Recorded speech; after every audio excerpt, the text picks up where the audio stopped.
हरि ओम.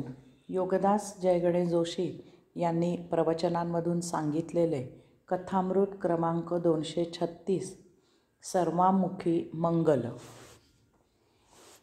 अफलातून नगरीमध्ये एक फार मोठे महाविद्वान प्रवचनकार होते. शुद्ध वाणी, खणखणीत आवाज, उत्तम पाठांतर, सभाधीटपणा, भारदस्त अंगकाठी इत्यादी प्रवचनकाराला आवश्यक ते सर्व गुण त्याच्याजवळ होते. कोणत्याही विषयाची 10 पुस्तके आणून त्याच्यातून उतारे काढून ते प्रवचन छान रंगवीत असत. विशेष म्हणजे त्यांना जनतेची नाडी चांगली माहीत होती. कोणत्याही राजकीय पक्षाच्या पुढाऱ्याजवळ ते त्याच्याच पक्षाचे आहेत असे ठामपणे सांगत असत. त्या प्रत्येकाच्या वशिल्याने ते सार्वजनिक ठिकाणी आपली प्रवचनाची वर्णी लावून घेत असत. प्रवचनाच्या बिदागीची बोलणी सुनेमार्फत करत असत. स्वतः पैशाला हात लावत नसत. कोणी विचारले तर आम्ही वैकुंठवासी असे सांगत असत. मी एक साधा परमात्म्याचा सेवक आहे. मी पैशाला स्पर्श केला तर परमात्मा मला रात्री स्वप्नात येऊन शिक्षा करील, तेव्हा ते विष तिकडे सूनबाईंकडे द्या असे सांगत असत. मला आणि माझ्या पत्नीला मुलगा सून सांभाळतात, तेव्हा त्यांच्या इच्छेने प्रवचन ठरवितो. हे सांगताना न चुकता डोळ्यात अश्रू आणि तोंडात जिलबीचा पाक ठेवत असत. त्यातून कोणी म्हणाले की सून फार अडवून पैसे घेते तर सरळ त्याच्या कानाला लागून सूनबाईला नावे ठेवत असत. त्यामुळे लोक त्यांना मान देत सूनबाईच्या नावाने बोटं मोडत बिदागी भरत असत. एकदा हे प्रवचनकार फार आजारी पडले. आता अगदी शेवटचे दिवस आले असे त्यांना वाटले. त्यांनी आपल्या परमप्रिय मित्र बाळकोबांना भेटायला यायला बोलावणे पाठविले. बाळकोबांना जेव्हा हे समजले तेव्हा एका भल्या सकाळी थोडा नाश्ता बरोबर घेऊन बाळकोबा त्यांच्या समाचाराला गेले. बाळकोबा त्यांच्याकडे पोहोचले तेव्हा सकाळची वेळ असल्यामुळे प्रवचनकार जप करत होते.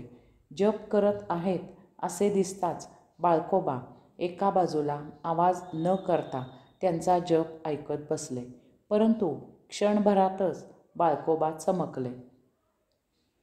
अभावितपणे ते आपल्या प्रवचनकार मित्राला म्हणाले, मित्रा, हा काय अजब जप तू करत आहेस. स्वर्गदेवा तुला नमस्कार, पाताळ देवा तुला नमस्कार. हा परस्पर विरुद्ध जप काय झाला. प्रवचनकार प्रवचन करण्याच्या थाटात म्हणाले, अरे मित्रा, येथे कोणी पाहिलाय परमात्मा आणि ईश्वर आणि सैतान.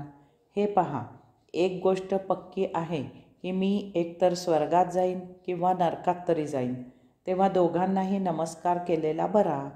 आपल्याला काय, इंद्राय स्वाहा, तक्षाय स्वाहा, रामाय स्वस्ती, रावणाय स्वस्ती.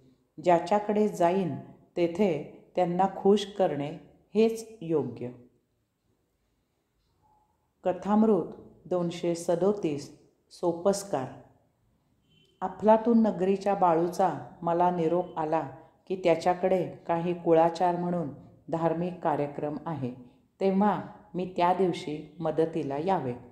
कार्यक्रमाच्या आदल्या दिवशी मी अफलातून नगरीला गेलो. रिक्षा केली आणि रिक्षा बाळूच्या घराकडे न्यायला सांगितली. सकाळची वेळ असल्यामुळे रस्त्याला तशी गर्दी नव्हती. तरीही रिक्षावाले दादा सतत हॉर्न वाजवत होते. रिक्षाचे पैसे देताना मी त्यांना विचारले की आपण रस्त्यात कोणीही नसताना हॉर्न कशा करता वाजवत होतात. त्यावर ते म्हणाले, कंपनीने रिक्षाला हॉर्न वाजवायलाच दिलेला आहे. मी निमूटपणे पिशवी घेऊन बाळूच्या घराच्या पायऱ्या चढायला सुरुवात केली. घरात गेलो तर बाळू आणि सौ बाळी यांची कार्यक्रमाची तयारी चालू होती. मीही हातपाय धुवून सौ बाळूने दिलेला चहा घेऊन मदतीला लागलो. मधूनच त्यांच्यात तयारी कशी करावी, कोणते सामान आणावे यावर मतभेद होऊन भांडणे होत होती. रुसवा फुगवा चालू होता. दुसऱ्या दिवशी पूजा होती. उपाध्ये आले. त्यांनी पूजेचे सामान मागून घेतले. मांडामांड केली. काही सामान आणायचे राहून गेले होते. अशावेळी बाळू आणि सौ बाळी एकमेकांवर त्याचे खापर फोडत होती. त्यावर अक्षता हा रामबाण उपाय आहे असे उपाध्ये सांगत आणि तो वाद थांबे. जरा वेळाने दुसरा वाद सुरू होई. अशा प्रकारे हे सर्व यथासांग होत बाळू आणि सौ बाळी एकदाची पूजेला बसली. हळूहळू आप्तस्वकीय जमू लागले. तसतसे बाळू आणि सौ बाळीचे पूजेतील लक्ष आलेल्यांची उठबस करण्यात जाऊ लागले. एका बाजूला उपाध्ये पूजा सांगत होते. पूजा चालू होती. हे सर्व पाहणारे पाहत होते. मधूनच मदत करत होते. मोठा कौतुक सोहळा चालू होता. संध्याकाळी तर पूजेच्या प्रसादाला ही गर्दी झाली. तीर्थप्रसाद दिला जात होता. लोक पूजेपुढे पैसे ठेवत होते. नमस्कार करत होते. कुळाचार पाळणाऱ्या बाळूचे आणि सौ बाळीचे कौतुक करत होते. सर्वजण येऊन गेल्यावर पूजेची आवराआवर सुरू झाली. त्यावेळी पुन्हा बाळू आणि सौ बाळी यांच्यात खटके सुरू झाले. त्यातच बाळूने रात्रीच्या जेवणाचे काय असे विचारताच सौ बाळी उसळून म्हणाली की तीही त्याच्यासारखीच दमली आहे. एवढी धार्मिक पूजा करूनही ह्या दोघांच्यात तीळ मात्रही बदल झाला नव्हता. मी स्वयंपाकघरात गेलो. तांदूळ डाळीच्या खिचडीचा कुकर लावला. बाहेर येऊन त्यांना म्हणालो, मला आता निघायला पाहिजे. तेवढी शिट्टी झाली की खिचडी खा. रस्त्यावर आलो आणि रिक्षा शोधू लागलो.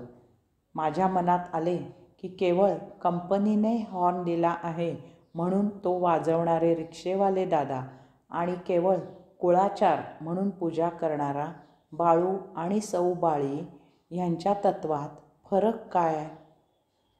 हरी ओम.